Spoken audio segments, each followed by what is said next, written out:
የሰው ልጅና እንስሳ በመካከላቸው ያለው ድንበር የትኛው ነው? በእርግጥ የሰው ልጅ ከእንስሳ የሚለየው በማስተዋል በመናገር ወይስ መሳሪያዎችን በመጠቀም ችሎታው ነው? ይህ ጥያቄ ዘመናትን የተሻገረ ፈላስፎችን ያጨቃጨቀ የሃይማኖት አባቶችን ያስተከዘ ጥያቄ ነው። ተፈጥሮ በመካከላቸው ያኖረችው የማይታለፍ አጥር አለ። ሰው ሰው ነው፣ አውሬ ደግሞ አውሬ ነው። ነገር ግን የተፈጥሮ ሕግ ለመጣስ የሞከረ የሰው ልጅን አስተዋይ አእምሮ ከዱር አውሬ ጉልበት ጋር በማዳቀል አዲስ ፍጡር ለመፍጠር የተነሳ አንድ ሩሳዊ ሰው ነበር ብንልስ? ይህ የሳይንስ ልቦለድ ወይም ሳይንስ ፊክሽን ሊመስላችሁ ይችላል። ነገር ግን በሃያኛው ክፍለ ዘመን መባቻ ላይ ይህን ቅዠት እውን ለማድረግ ሌት ተቀን የባዘነ የሞራል ድንበርን የጣሰ ሳይንስን ከእብደት ጋር ያጋባ አንድ ሰው ነበር። ስሙ ኢልያ ኢቫኖቪች ኢቫኖቭ ይባላል። ይህ የእሱና የዘግናኝ ሙከራው ታሪክ ነው።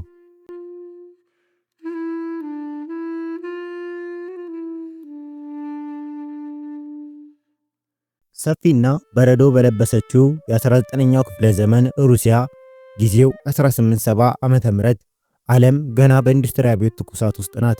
የሰው ልጅ በእንፋሎት ጉልበት ባቡር ይነዳል፣ ፋብሪካ ያሽከረክራል። ነገር ግን የህይወት አፈጣጠር ሚስጥሩ ገና በቅጡ አልፈታም ነበር። በዚያን ዘመን ነበር ኢልያ ኢቫኖቪች ኢቫኖቭ የተባለ ሕፃን በኩርስክ ከተማ ከሀብታም ቤተሰብ የተወለደው። ኢቫኖቭ እንደ ማንኛውም የዘመኑ ባላባት ልጅ ተራ ህይወት መምራት ይችል ነበር። ሀብት ነበረው፣ ክብር ነበረው። ነገር ግን ውስጡ የሚንቀለቀል የማይረካ የእውቀት ጥማት እረፍ አላለውም። በ1896 የካርኮቭ ዩኒቨርሲቲ በፊዚዮሎጂ ተመርቆ እንደወጣ የሳይንስ ምንጭ ለመጠጣት ወደ አውሮፓ የባህልና የእውቀት ማዕበል ወደ ነበረችው ወደ ፓሪስ አቀና። ያኔ ፓሪስ የምርምር አውድማ ነበረች። ኢቫኖቭ እግሩ የረገጠው በወቅቱ ሳይንስ ቤተ መቅደስ ተብሎ ሊጠራ ወደሚችለው የፓስተር ኢንስቲትዩት ነው። በዚያን ዘመን ሉዊ ፓስተር ጀርሞችን ባክቴሪያዎችን በማጥናት የዓለምን የሕክምና ታሪክ እየቀየሩ ነበር። ኢቫኖቭ ግን ልብ የሸፈተው ወደ ሌላ አቅጣጫ ነበር። እሱ የሳበው የሞት ምክንያት የሆነው ባክቴሪያ ሳይሆን የህይወት መገኛ የሆነው የስነ ተዋልዶ ሪፕሮዳክሽን ሚስጥር ነበር። አንድ ህይወት እንዴት ይፈጠራል የሚለው ጥያቄ እንቅልፍ ነሳው። ዘመኑ ሲለወጥ ኢቫኖቭ ወደ ሀገሩ ሩሲያ ተመለሰ። በጭንቅላቱ ውስጥ ግን አንድ አዲስና አብዮታዊ ሐሳብ ይብላላ ነበር። አርቲፊሻል ኢንሴሚኔሽን ወይም በሰው ሰራሽ መንገድ እንስሳትን ማዳቀል። እስኪ ልብ በሉ ተመልካቾቻችን፣ በዚያን ዘመን ይህ ሐሳብ እንደ ጠንቋይ ሥራ የሚቆጠር ነበር። ተፈጥሮ እንስሳት ተገናኝተው እንዲራቡ የዘረጋችውን መንገድ በቱቦና በብርጭቆ ዕቃ ተጠቅሞ መቀየር ማለት ለብዙዎች እብደት ነበር። ታሪክ እንደሚያስታውሰን ጋሊሊዮ መሬት ትሽከረከራለች ሲል እንደተወገዘው ሁሉ ኢቫኖቭም ተፈጥሮን በላቦራቶሪ ውስጥ መቆጣጠር ይችላሉ ሲል ብዙዎቹ አፈጠጡበት። ግን ኢቫኖቭ ራዕይ ነበረው። የፈረስ እርባታ በወቅቱ ለሩሲያ የጀርባ አጥንት ነበር። መኪና እና ታንክ ባልተስፋፋበት በዚያ ዘመን ፈረስ ማለት የመጓጓዣ ብቻ ሳይሆን የጦርነት መሳሪያ፣ የግብርና ሞተር፣ የኢኮኖሚ ዋልታ ነበር። በተፈጥሯዊ መንገድ አንድ ጥሩ ዘር ያለው ወንድ ፈረስ በዓመት ማዳቀል የሚችለው ከ20 እስከ 30 የሚሆኑ ሴት ፈረሶችን ብቻ ነው። ኢቫኖቭ ግን ሂሳቡን ቀየረው። ለምን ተፈጥሮን እንጠብቃለን አለ። በሱ የላቦራቶሪ ዘዴ ከአንድ ወንድ ፈረስ የሚገኘውን የዘር ፈሳሽ በማቅጠንና በማከፋፈል በአንድ ጊዜ እስከ 500 የሚደርሱ ፈረሶችን ማዳቀል እንደሚቻል አሰላ። ይህ በባዮሎጂ ታሪክ ውስጥ እንደ ኢንዱስትሪ አብዮት የሚቆጠር ግኝት ነበር። የጅምላ ምርት ወይም ማስ ፕሮዳክሽን በፋብሪካ ብቻ ሳይሆን በእንስሳት እርባታ ውስጥም እንዲገባ አደረገ። ነገሩ አልጋ ባልጋ አልነበረም። የሩሲያ ኦርቶዶክስ ቤተክርስቲያን ይህንን የኢቫኖቪች ሥራ በጽኑ ተቃወመች። ይህ የእግዚአብሔርን ሥራ መጋፋት ነው፣ በፈጣሪ ሕግ ውስጥ ጣልቃ መግባት ነው የሚል ጠንካራ ውግዘት ከካህናቱ ዘንድ ተሰማ። የሞስኮ የግብርና ኢንስቲትዩት ሳይቀር ይህ አደገኛና ተፈጥሮን የሚያዛባ ነው ሲል አስጠነቀቀ።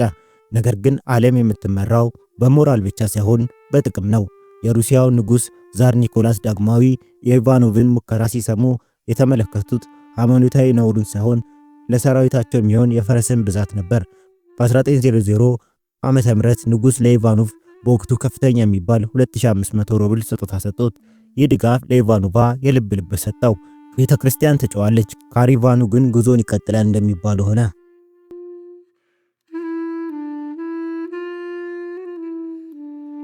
ተመልካቾቻችን፣ ስኬት እንደ ጨዋዋ ነው።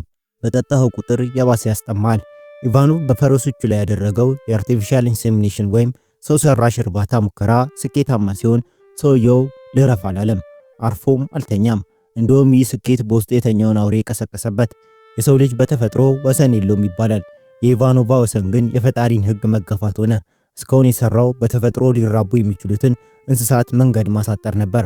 አሁን ግን አእምሮ የጠየቀው ሌላ ነው። ተፈጥሮ ያላገናኛቻቸውን እኔ ለምን አላገናኛቸውም የሚል የትዕቢት ጥያቄ። ጊዜው 1905 ዓ.ም ነው። ኢቫኖቭ አንድ ፍሪድሪክ ፋልስፋይን የተባለ ጀርመናዊ የዘር ግንድ ያለው ሩሲያዊ ባለጸጋ ወዳጅ አገኘ። ይህ ሰው እንደ እብድ የሚቆጠር ነገር ግን እጅግ ሀብታም ሰው ነበር። በደቡባዊ ሩሲያ ስቴፕ አስካኒያ ኖቫ የተባለ ሰፊ ግዛት ነበረው። 35000 ሄክታር መሬት የሚደርስ መሬት ነበረው። አስቡት ተመልካቾቻችን፣ ይህ መሬት ተራ እርሻ አልነበረም። በዓለም ዙሪያ የተሰበሰቡ ብርቅዬ እንስሳት የሚቦርቁበት የግል ኤደን ገነት ነበር። ሰጎኖች፣ ካንጋሮች፣ ግመሎች፣ የሜዳ አህዮች የሚቦርቁበት የግል ኤደን ገነት ነበር። ሰጎኖች ከካንጋሮች ጋር፣ ግመሎች ከሜዳ አህዮች ጋር የሚውሉበት ድንቅ ስፍራ። ለኢቫኖቭ ይህ ቦታ እንደ ቤተ ሙከራ ሳይሆን እንደ ህልም ዓለም ታየው። ባለጸጋው ጓደኛው የፈለግከውን አድርግ፣ ሜዳው የኔ፣ አእምሮ ያንተ ነው ብሎ ፈቀደለት። ኢቫኖቭ ቱቦዎችንና ላቦራቶሪ ዕቃዎችን ዘርግቶ ስራ ጀመረ። ኢቫኖቭ እዚህ ቦታ ላይ ያደረገው ነገር የዓለምን ሳይንቲስቶች እንድብ ያስነሳ ነበር። አይጥን ከአይጥ ጥንቸልን ከጥንቸል ማዳቀል ቀላል ነበር። ኢቫኖቭ ግን አይኑን የጣለው ከፍ ወዳሉት ነበር። የሜዳ አህያን ከፈረስ ጋር አዳቀለ። ውጤቱም ዜብሮይድ፣ እግሮቹ በሜዳ አህያ መስመሮች ያጌጡ፣ አካሉ ግን የፈረስ ጥንካሬ ያለው በተፈጥሮ ሂደት ፈጽሞ ሊገኝ የማይችል ዲቃላ ፍጡር ተፈጠረ። ገበሬዎች ያጨበጨቡ። ለምን? ይህ እንስሳ ከፈረስ ይልቅ በሽታን የመቋቋም አቅም ነበረው። ከሜዳ አህያ ይልቅ ደግሞ ለሸክምና ለሥራ የቀለለ ነበር። ይህ ውጤት ለኢቫኖቭ ማረጋገጫ ሆነ። ተፈጥሮ የዘጋችው በር በሳይንስ ቁልፍ መክፈት እችላለሁ አለ።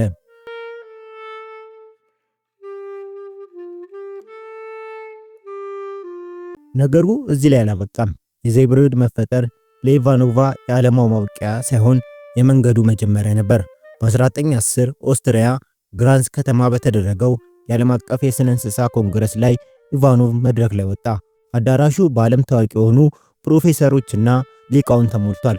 ሁሉም ይህ ሩሲያ ጠበብ ስለ ፈረሶች እርባታ አዲስ ግኝት ሊናገር ነው ብለው ጠበቁ። ኢቫኖቭ ግን ማይክሮፎኑን ጨብጦ የተናገረው ሌላ ነበር። ንግግሩ እንደ ቦምብ ነበር የፈነዳው። ክቡራንና ክቡራን አለ ኢቫኖቭ፣ አይኖቹ በብርቱ ስሜት እየበሩ፣ የሜዳ አህያንና ፈረስን ማዳቀል ከቻልን ሌሎች ተቀራራቢ ዝርያዎችን ለምን ማዳቀል አንችልም? የሰው ልጅንና ዝንጀሮን። አዳራሹ በድንጋጤ ጭጭ አለ። እስኪ ያስቡት፣ በዛ በሞራልና በሃይማኖት በታጠረ ዘመን ሰው የእግዚአብሔር ምርጡ ፍጥረት ተደርጎ በሚወሰድበት ዘመን ሰው ከአውሬ ጋር እናዳቀል የሚል ሰው ምን ሊባል ይችላል? አንዳንዶቹ እንደ እብድ አዩት፣ አንዳንዶች በንዴት ጥርሳቸውን ነከሱ። ግን የኢቫኖቭ አመክንዮ ምን ነበር? እሱ እንደ ዶክተር ፍራንክ ስታይን ዝም ብሎ ጭራቅ መፍጠር አልፈለገም ነበር። የእሱ መከራከሪያ ጥቅም ላይ የተመሰረተ ነበር። እስኪ ያስቡት ይል ነበር ኢቫኖቭ ለተከራካሪዎቹ። የሰው ልጅ አስደናቂ የማሰብ ችሎታ ከዝንጀሮ ወይም ከቺምፓንዚ ጋር የማይደክም ጉልበትና ጥንካሬ ጋር ብናቀናጅ ምን አይነት ፍጡር እናገኛለን የሚል ጥያቄ አነሳ። ኢቫኖቭ በሐሳቡ የሳለው ማለቂያ የሌለው ጉልበት ያለው ሰራተኛ፣ ህመም የማይሰማው ወታደር፣ ለአስቸጋሪ አየር ንብረት የማይበገር አገልጋይ ነበር። ይህ ፍጡር ዕቃ ያነሳል፣ የድንጋይ ከሰል ይቆፍራል፣ ባቡር መንገድ ይዘረጋል። የማሰብ አቅም ስላለው ደግሞ ትዕዛዝ ይቀበላል። ነገር ግን እንደ ሰው ብዙ ፍላጎትና ጥያቄ አይኖረውም የሚል አስፈሪ ስሌት። ይህ ሐሳብ በወቅቱ እንደ ሳይንስ ልቦለድ ወይም ሳይንስ ፊክሽን የሚታይ ነበር። ዛር ኒኮላስም ሆኑ የቤተ ክርስቲያን አባቶች ይህን ሐሳብ እንደ ሰይጣናዊ ምኞት ቆጠሩት። ኢቫኖቭ ሐሳቡን በልቡ ቋጠረ።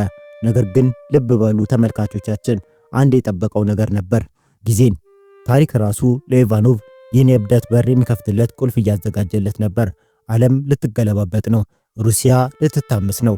የሞራል ሕጎች ሊፈርሱ ነው። ያኔ ኢቫኖቭን የሚከለክለው አይኖርም። ፈረስና ሜዳ አህያ ተዳቅለው ዜብሮይድ ተፈጥሯል። ቀጥሎስ ሰውና ዝንጀሮ ተዳቅለው ምን ሊፈጠር ነው? ሂውማንዚ ጥያቄው በአየር ላይ ተንሳፎ ቆየ።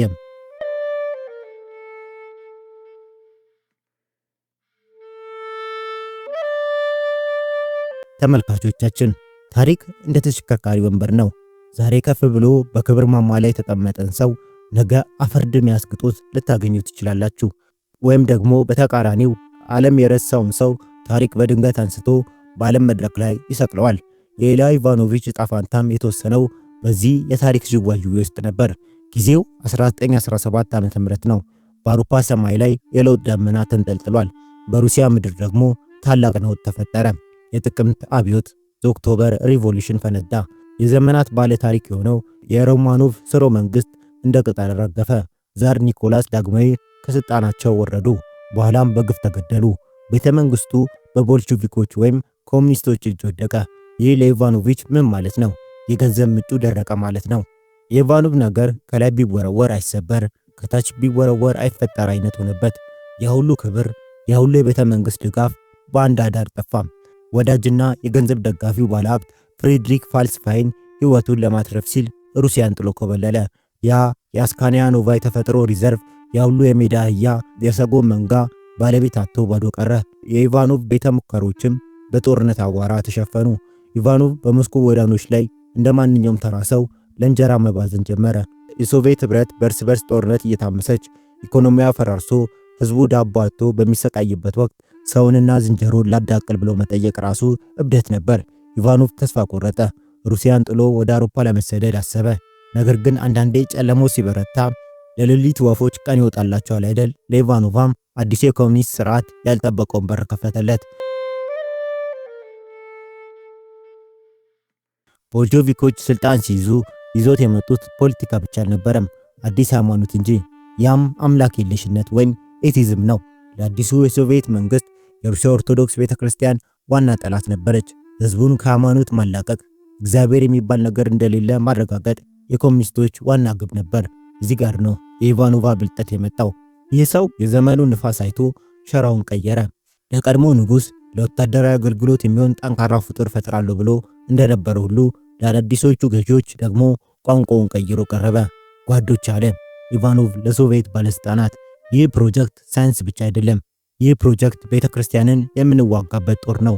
የሰው ልጅ ከዝንጀሮ ጋር ማዳቀል ከቻልን ሰው የእግዚአብሔር ልዩ ፍጥረት ሳይሆን ከእንስሳት የመጣ መሆኑን በተግባር እናረጋግጣለን። ይህ ማለት መጽሐፍ ቅዱስን ገልብጦ የመጣል ያህል ነው። ለፕሮፓጋንዳ ስራችሁ ከዚህ በላይ ምን መሳሪያ ትፈልጋላችሁ? አለ። አያችሁ፣ የሰውየው የጭንቅላት ስራ ሳይንስን ለፖለቲካ መሸጥ ሆነ። ይህ ሐሳብ ለቦልሾቪኮች፣ ለኮሚኒስት አመራሮች እንደ ማር ወለላ ጣፋጭ ነበር። አንድ የሶቪየት ባለስልጣን በደስታ እንዲህ ሲል ጻፈ። የፕሮፌሰር ኢቫኖቫ ሙከራ በሃይማኖታዊ አስተምሮች ላይ የሚሰነዘር ቆራጥ መዶሻ ነው። የሰራተኛው መደብ ከቤተ ክርስቲያን ባርነት ነፃ ለማውጣት ትልቅ መሳሪያ ይሆናል ሲል ጽፏል። ነገሩ እስከ ክሬምሊን ቤተ መንግስት ደረሰ። የሌኒን የግል ሴክሬታሪና ከፍተኛ መንግስት ባለስልጣን የነበረው ኒኮላ ጎርቡኖቭ የኢቫኖቫን ፋይል አገላበጠው። ሀገሪቱ በራብ አለንጋ እየተገረፈች ህዝቡ የሚበላው አጥቶ ቅጠል እየቀጠፈ ባለበት በዛ ክፉ ዘመን መንግስት ለኢቫኖቫ የዝንጀሮ ፕሮጀክት ቅድሚያ ሰጠ። በ1925 ዓ.ም የሶቪየት ፋይናንስ ኮሚሽን ለኢቫኖቭ 15000 የአሜሪካን ዶላር ፈቀደለት። ተመልካቾቻችን፣ ይህ ገንዘብ በወቅቱ ብዙ ብር ነው። አስቡት፣ በዛ በድህነት ዘመን ይህን ያህል ገንዘብ ዝንጀሮን ከሰው ለማዳቀል ፕሮጀክት ሲፈስ። አሁን እንቅፋቶች ሁሉ ተወገዱ። የቤተ ክርስቲያን ውግዘት በአዲሱ ስርዓት ቦታ የለውም። የገንዘብ ችግር መንግስት ተሸፍኖታል። የሞራል ጥያቄ ለኮሙኒስቶች ሞራል ማለት ለአብዮቱ የሚጠቅም ነገር ብቻ ነው። ኢቫኖቭ አሸነፈ። የልጅነት ህልሙ ያ በፓሪስ የጀመረው በፈረሶች የሞከረው በስካኒያ ኖቫ ያሰበው እልደት አሁን እውን ሊሆን ነው። ሻንጣውን ጠቅልሎ የሶቪየት ባንዲራን በልቡ ይዞ ወደ ጥቁር አህጉር ወደ አፍሪካ ጉዞን ጀመረ። ዓላማው አንድ ነው፣ በተፈጥሮ ህግ ላይ ማመጽ፣ የፈጣሪን ሥራ ማረም እና ዓለም አይቶት የማያውቀውን አዲስ ሰው መፍጠር። ነገር ግን አፍሪካ ለኢቫኖቭ አዘጋጅታለት ይሆን? ጫካው ምስጢሩን፣ ዝንጀሮቹ ዘራቸውን በነፃ ይሰጡት ይሆን ወይስ የተፈጥሮ ቁጣ ይጠብቀዋል?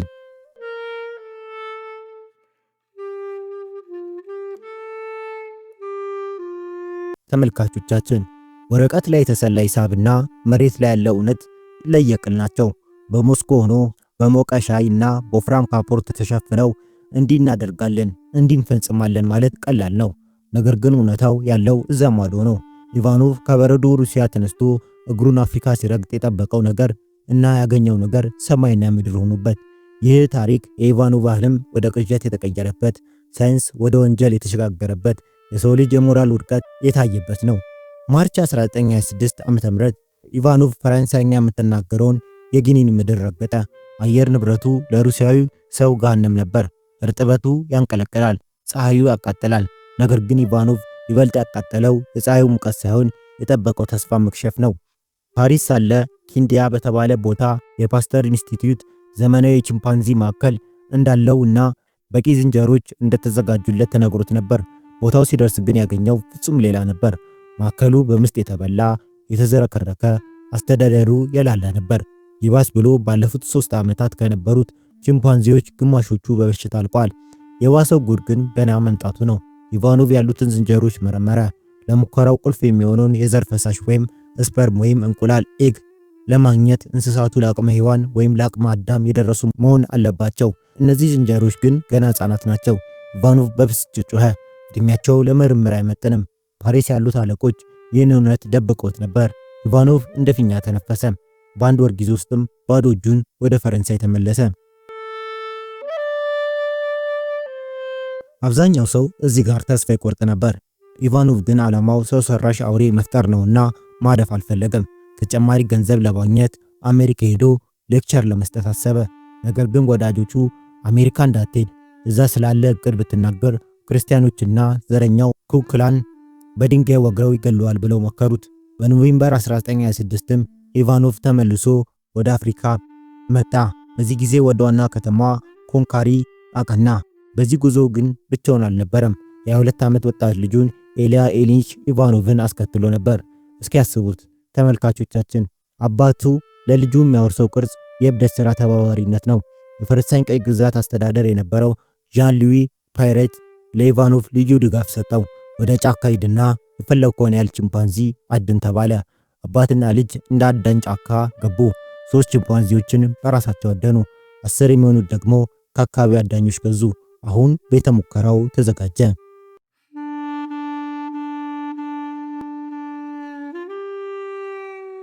በታሪክ መዝገብ ላይ በጥቁር ቀለም የሰፈረ ቀን ፌብሩዋሪ 28 1927 ኮንካሪ ጊኒ። በዛች ጠዋት ኢቫኖቭ ልቡ በጣም ትመታ ነበር። ባቤት እና ሴቬት የተባሉ 2 ሴት ቺምፓንዚዎች በብረት ቤት ውስጥ በገመድና በሰንሰለት ተጠፍርገው ታሰሩ። ኢቫኖቭ አንድ ትልቅ ፍርሃት ነበረው።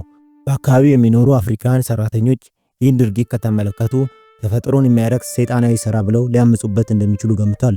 ስለዚህ ቺምፓንዚዎችን ከሰው እይታ ወደ ተሰወረ ስፍራ ወሰዳቸው። በቦታውም የነበሩት ኢቫኖቭ እና ልጁ ብቻ ናቸው። ሁለቱም በኪሳቸው ብራውኒንግ ሽጉጥ ይዘዋል። ለምን? ቺምፓንዚዎች ንዴት አይችሉም። ሰንሰለቱን በጣሰ ቁጥር አደጋው የከፋ ነው። በዛ ውጥረት ውስጥ ሆነው የሰውን ዘር ፈሳሽ በስሪንጅ እየቀዱ ወደ ሴቶቹ ቺምፓንዚዎች ማጽን ከተቱ። ዓለም በጸጥታ ታዘበች። የሰውና የእንስሳት ግድግዳ ለማፍረስ የተደረገው የመጀመሪያው ተግባራዊ ሙከራ ተፈጸመ። ከወራት በኋላ ግን መልሱ አንድ ሆነ፣ 0። እርግዝና አልተፈጠረም። ጁን 25 ላይ ብላክ በተባለች 3ኛ ቺምፓንዚ ላይ ሞከሩ። ውጤቱም ያው ነው፣ ተፈጥሮ እምቢ አለች። እዚህ ጋር ነው ተመልካቾቻችን የኢቫኖቭ ታሪክ ከአስቂኝ ሳይንስ ወደ ዘግናኝ ወንጀል የሚቀየረው። በዝንጀሮቹ ላይ ያደረገው ሙከራ ሲከሽፍ የኢቫኖቭ ጭንቅላት ወደ ሌላ አማራጭ ዘወር አለ። ችግሩ ያለው አለ ኢቫኖቭ፣ የሰው ዘር በዝንጀሮቹ ውስጥ ማስቀመጣችን ላይ ይሆናል። ለምን በተቃራኒው አናደርጎም? ለምን የዝንጀሮ ዘር በሴት የሰው ልጅ ማዕፀን ውስጥ አንከትም? ይሄ ሐሳብ በራሱ ያስደነግጣል። ነገር ግን የባሰው የቦታው ምርጫ ነው። ኢቫኖቭ ይህን ሙከራ በአውሮፓውያን ሴቶች ላይ ለማድረግ አላሰበም። አይኑን ያሳረፈው በአፍሪካን ሴቶች ላይ ነበር። በወቅቱ በነበረው የቀኝ ግዛትና የዘረኝነት አስተሳሰብ ጥቁሮች እንደ ዝቅተኛ ዘር ስለሚቆጠሩ በእነሱ ላይ የሚደረግ ሙከራ እንደ ቀላል ነገር ታየ። ኢቫኖቭ ለሆስፒታል ዶክተሮች አንድ ሐሳብ አቀረበ። ሴቶች ለሕክምና ወደ ሆስፒታል ሲመጡ ሳያውቁትና ሳያስፈቅዱ የቺምፓንዚን ዘር ፈሳሽ በማህፀናቸው ውስጥ እንጨምር። ለራሳቸው አይነገራቸውም። ውጤቱን ግን እናያለን አለ። ይህ የሕክምናን ስነ ምግባር ወይም ሜዲካል ኤቲክስን የረገጠ ሰብአዊነትን የካደ ወንጀል ነበር። የሚገርመው የጊኒው ገዢ ፔሬት መጀመሪያ ላይ ለዚህ እብደት ፈቃደኛ ሆኖ ነበር። ነገር ግን በኋላ ላይ ይህ ነገር ቢሰማ አፍሪካውያን ያምፁብናል፣ ቅሌቱ ለዓለም ይተርፋል ብሎ ፈራና ከለከለው። ኢቫኖቭ በንዴት ጦፈ። ስሬን አበላሸብኝ ሲልም አማረረ። ገንዘቡም አለቀ። የሶቪየት መንግስት የሰጠው ዶላር ተሟጠጠ። ተፈጥሮ በሩን ዘጋችበት። የቀኝ ግዛት አስተዳደሩም በሰው ላይ መሞከር አይቻልም አለው። ኢቫኖቭም ተሸነፈ፣ ግን እጅ አልሰጠም። በጁላይ 1927 ኢቫኖቭ 13 ቺምፓንዚዎችን ባቤትና ሴቬትን ጨምሮ በመርከብ ጭኖ ወደ ሩሲያ ጉዞ ጀመረ። በልቡ ውስጥ ግን አዲስ ተንኮል፣ አዲስ እቅድ ይዞ ነበር። በአፍሪካ ሴቶች ላይ ካልተፈቀደልኝ በሩሲያ ሴቶች ላይ ሞክረዋለሁ የሚል ቁርጠኝነት። አፍሪካ ሚስጥሯን ጠብቃ ቀረች። ኢቫኖቭ ግን ያንን የእርግማን ሻንጣ ተሸክሞ ወደ ሀገሩ ተመለሰ። ቀጣዩ ታሪክ የሰው በገዛ ወገኖቹ ላይ ሊፈጽም ያሰበውን እብደት የምናይበት ይሆናል።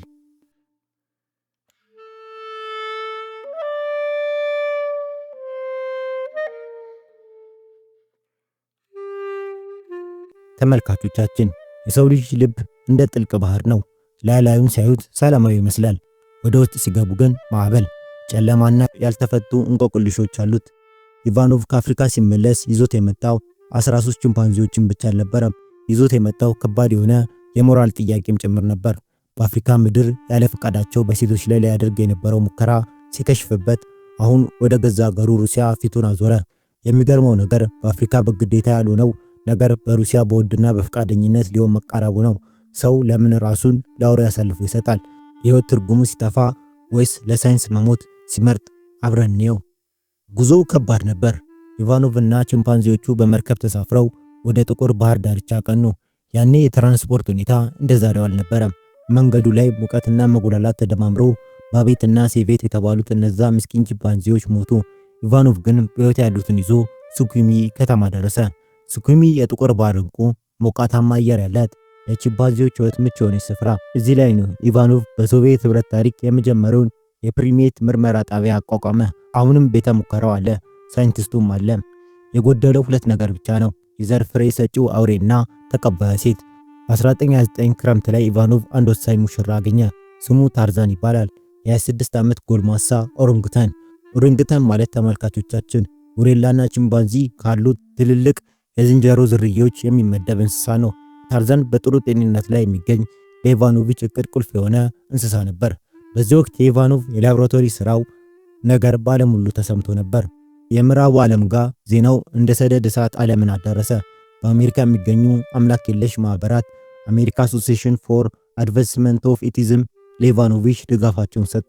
ይህ ሰው የሃይማኖትን መሰረት የሚንድ ጀግና ነው ሲሉ አሞገሱት። በሌላ በኩል ደግሞ የኩክላንስ እና የሃይማኖት ተቋማት ይህ ሰይጣናዊ ሰው መገደል አለበት የሚል የዛቻ ደብዳቤ አወረዱበት። ኢቫኖቭ ግን ጆሮ አልሰጠም። የሶቪየት መንግስት አንድ ጥብቅ ቅድመ ሁኔታ አስቀምጦለት ነበር። በሴቶች ላይ የምታደርገው ሙከራ በፍጹም እንደ አፍሪካውያን በግዴታ እንዳይሆን፣ ሴቶች በራሳቸው ፈቃድ ስለ ነገሩ አደገኝነት አውቀው መፈረም አለባቸው አለው። ለኢቫኖቭ ግን ይህ የማይቻል ነገር መሰለው። ማንኛዋ ጤነኛ ሴት ናት ራሷን ለዝንጀሮ ዘር አሳልፋ የምትሰጠው ብሎ አሰበ። ነገር ግን ተመልካቾቻችን የሰው ልጅ ተስፋ መቁረጥ አደገኛ ነው። የምርምር ጣቢያው በር ተንኳኳ። ሁለት ሴቶች ራሳቸውን አቀረቡ። በተለይ ከሌኒንግራንድ የሆነ ቅዱስ ፒተርስበርግ የተላከ አንድ ደብዳቤ የኢቫኖቫን አይን አበራው። ደብዳቤው የተጻፈው ጂ በሚል መጣሪያ ብቻ በምትታወቅ አንድ ሴት ነበር። እቺ ሴት ሳይንቲስት አይደለችም፣ ወይም ደግሞ ለኮሚኒስት ርዕዮተ ዓለም የምትሞት ታጋይ አይደለችም። እሷ በህይወቷ ተስፋ የቆረጠች ምስኪን ነበረች። ደብዳቤው እንዲል ነበር: ውድ ፕሮፌሰር፣ የግል ህይወቴ በሙሉ የፈራረሰ ነው። የመኖር ትርጉም አይታየኝም። የምኖርበት ምክንያት ስለሌለኝ እባክዎ ለሙከራ ይቀበሉኝ። ይህም በማድረጌ ለሳይንስ ጠቃሚ ነገር ሰርቼ በዚህ ሰበብ ብሞት እመርጣለሁ።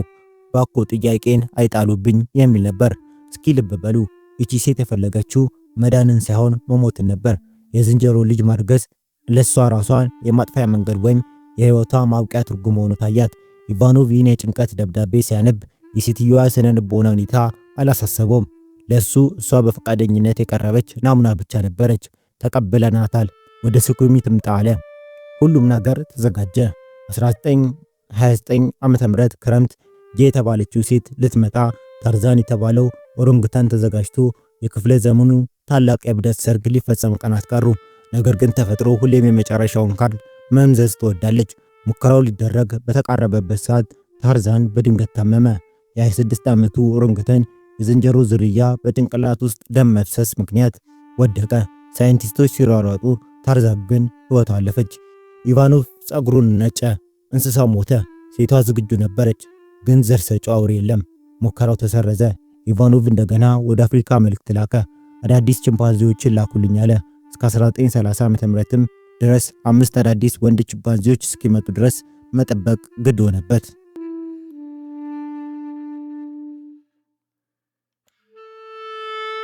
ተመልካቾቻችን ታሪክ የራሱ የሆነ ጨዋታ ህግ አለው። እሱም አብዮት ልጆቿን ትበላለች የሚለው ጨካኝ እውነት ነው። ፈረንሳዮች በ1789 ንጉሳቸውን ሲጥሉ የገዛ ጀግኖቻቸውን በጊልተን አንገታቸውን እንደቀሉት ሁሉ የቦልሾቪክ ሩሲያም ያንኑ ታሪክ ልትደግም የተዘጋጀች ነበር። ኤልያ ኢቫኖቭም ከባዮሎጂ ሰዓት ጋር ይሽቀዳደም ነበር። ነገር ግን ከጀርባው የፖለቲካ ሰዓት በፍጥነት ቲክ ቲክ እያለ እንደሆነ አልተገነዘበም ነበር። ሳይንቲስቱ አይኑን የተከለው ሱኩሚ በሚገኘው ላቦራቶሪ ውስጥ ባሉት ዝንጀሮች ላይ ነው። በክሬምሊን ቤተመንግስት ውስጥ ግን ሌላ አደገኛ ወሬ እየተፈለፈለ ነበር። ጊዜው 1930 ዓ.ም ክረምት ነው። ለኢቫኖቭ ነገሮች አልጋ ባልጋ የሆኑለት መስሎት ነበር። ከወራት ጥበቃ በኋላ 5 ጎልማሳ የወንድ ቺምፓንዚዎች ከውጪ ተከስተው ሱኩሚ ደረሱ። ቤተ ሙከራው ተሟላ። በፈቃደኝነት ራሷን ያቀረበችው ሴት ዝግጁ ናት። የአውሬውና የሰው ጋብቻ ሊፈጸም የመጨረሻው ምዕራፍ ላይ ተደርሷል። ኢቫኖቭ እጆቹን እያሻሸ አሁን ዓለምን ጉድ አሰኛለሁ ብሎ አሰበ። ግን በዚያ ወቅት ሩሲያ በታላቅ የለውጥ ማዕበል ውስጥ ነበረች። ጆሴፍ ስታሊን ስልጣኑን ሙሉ በሙሉ ጠቅልሎ ይዟል። በሀገሪቱ የባለ አብዮት ታወጀ። ይህ ምን ማለት ነው? ማንኛውም ከአሮጌ ዘመን ከዛር ዘመን የመጣ ምሁር አስተሳሰብ የቡርዣው ስለሆነ ሊታመን አይገባውም የሚል መፈክር ተነሳ። አዳዲስ ወጣት የኮሚኒስት ርዕዮተ ዓለምን እንደ በቀቀን የሸመደዱ ነገር ግን ስለ ሳይንስ ጥልቀት የሌላቸው ሰዎች ስልጣን ያዙ። እነዚህ ሰዎች ኢቫኖቭን የማዩት እንደ ታላቅ ሳይንቲስት ሳይሆን እንደ ድሮ ስርዓት ቅሪት አድርገው ነበር። ሜ 1930 ኢቫኖቭ በቢሮ ተቀምጦ ስለ ዝንጀሮች የደም አይነት እያጠና ነበር። ድንገት በዘርፉ ያሉ ወጣት ሳይንቲስቶች ስብሰባ ጠሩ። ኢቫኖቭ የመሰለው ስለ ሙከራው ሊወያዩ ወይም ስላገኘው ውጤት ሊያደንቁት የጠሩት ነበር። ነገር ግን መድረኩ ሲከፈት የጠበቀው ሌላ ያገኘው ሌላ ሆነ። አንድ ወጣት ካድሬ ተነስቶ ኢቫኖቭ ላይ ጣቱን ቀሰረ። ክሱ ምን ነበር? ሰውን ከእንስሳ ማዳቀል ኢሰብአዊ ነው የሚል የሞራል ክስ። በፍጹም ሶቪየቶች ለሞራል ዴንታ አልነበራቸውም። ክሱ ፖለቲካዊ ነበር። ጓድ ኢቫኖቭ አለ ከሳሹ በቁጣ፣ ሶቪየት ህብረት የግብርና እንስሳትን ማሻሻል ስትፈልግ፣ አንተ ግን የቡርዣ ቅንጦት የሆነ ፋይዳ ቢስና ውድ ሙከራ ላይ የህዝብን ገንዘብ ታባክናለህ። አንተ የሶቪየት ሳይንስን እያሽመደመርክ ያለ ጸረ አብዮተኛ ነህ ተባለ። እስኪያስቡት ለዓመታት ቤተክርስቲያንን ለማዋጋት ይጠቅመናል ብለው ሲያበረታቱት የነበሩ ሰዎች አሁን ካርታውን ገለበጡት። ኢቫኖቭ በክሱ ደነገጠ። ዋናው ጠባቂና የፕሮጀክቱ ደጋፊ የነበረው ኒኮላይ ጎርቡኖቭ ራሱ በስታሊን ጥርስ ውስጥ ገብቶ ስልጣኑን ተነጥቆ ነበር። ኢቫኖቭ ብቻውን ቀረ። በዲሴምበር 13 1930 የሩሲያ ቅዝቃዜ አጥንት በሚሰብርበት ሌሊት የኢቫኖቭ በር ተንኳኳ። ሶቪየት ምስጢራዊ ፖሊሶች ነበሩ። ብዙም አልተናገሩም። ተከተለን አሉት።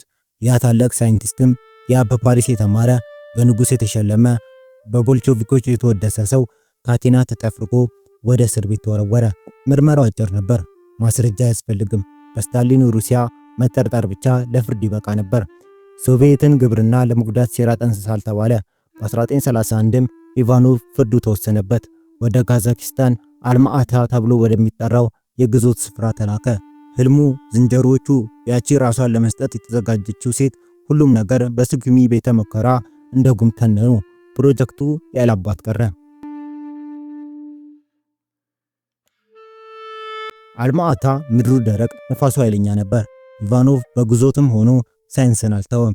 እዛ ባለው የቬተሪነሪ ተቋም ውስጥ በቀላል ስራ ተቀጠረ። አይጦችና ጥንቸሎችን እያዳቀለ ቀኑን ይገፋ ነበር። ነገር ግን ውስጡ ተሰብሮ ነበር። የ60 ዓመት አዛውንት፣ ክብር ያጣ፣ ተስፋ የቆረጠ ሰው። በ1932 መጀመሪያ ላይ አንድ ታምር ተፈጠረ። ከሞስኮ ጓድ ኢቫኖቭ ይቅርታ ተደርጎሎታል፣ ወደ ቤት መመለስ ይችላሉ የሚል ደብዳቤ መጣ። ኢቫኖቭ አመነ። ሻንጣውን አዘጋጀ። ተመልሼ ስራዬን እጀምራለሁ ወይስ ጡረታ እወጣለሁ ብሎም ሳያሰላስል አልቀረም። ነገር ግን ተመልካቾቻችን ሞት ከስታሊን ቀድሞ ትዕዛዙን አስተላልፎ ነበር። ማርች 20 1932 ዓ.ም ባቡሩን ለመሳፈር አንድ ቀን ሲቀረው ኢቫኖቭ ባቡር ጣቢያ አካባቢ በድንገት ወደቀ። ሰውነቱ ቀዘቀዘ። ስትሮክ መታው። ኢልያ ኢቫኖቪች ኢቫኖቭ ያ ዓለምን ሊቀየር የነበረው ሰው በብቸኝነት በሰው ሀገር በግዞት መሬት ላይ ህይወቱ አለፈ። ሐሳቡን ሳያሳካ ሞት ቀደመው። ማንም አላለቀሰለትም፣ ማንም አልቀበረውም። ፕሮጀክቱ ከሱ ጋር አብሮ ሞተ። ልጁ ኤልያ ኢሊችም አባቱ የጀመረውን እብደት ለመቀጠል ፍላጎት አልነበረውም። ያ በሱኩሚ የነበረው የዝንጀሮ ማዕከል ለሌሎች ምርምሮች ዋል እንጂ የሰው ልጅን ከዝንጀሮ ጋር የማዳቀል ሐሳብ እንደተቀበረ ቀረ። ዛሬ ላይ ሆነን ወደ ኋላ ስንመለከት የኢቫኖቭ ታሪክ ምን ያስተምረናል? ሳይንስ ድንበር አለው ወይ? የሰው ልጅ የማወቅ ጉጉት ልጓም ያስፈልጋል ወይ? ኢቫኖቭ እንደ ሰይጣን ወይስ እንደ ሰማዕት መታየት አለበት? አንዳንዶች እብድ ነበር ይላሉ፣ አንዳንዶች ዘመኑን የቀደመ ጂኔስ ነበር ይላሉ። ነገር ግን አንድ እርግጠኛ የሆነ ነገር አለ። ኢቫኖቭ የተፈጥሮን ቀይ መስመር ለማለፍ ሞከረ። ተፈጥሮ ደግሞ በራሷ መንገድ መልሱን ሰጠችው። እስከዛሬ ድረስ በዘመናዊ ሳይንስ ውስጥ ሂዩማንሲ ወይም የሰውና የዝንጀሮ ዲቃላ በምድር ላይ አልታየም። ምናልባት ለሰው ልጅ የተሰጠ ማስጠንቀቂያ ደውል ሊሆን ይችላል። ይህ ነበር የኢልያ ኢቫኖቪች እና የዝንጀሮ ሰው ፕሮጀክት ታሪክ። አብራችሁን ስለነበራችሁ እናመሰግናለን።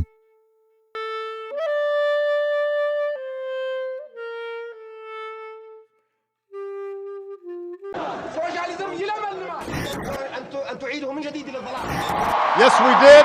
We have not done much. Addis Ababa. I'm Jeff Bezos.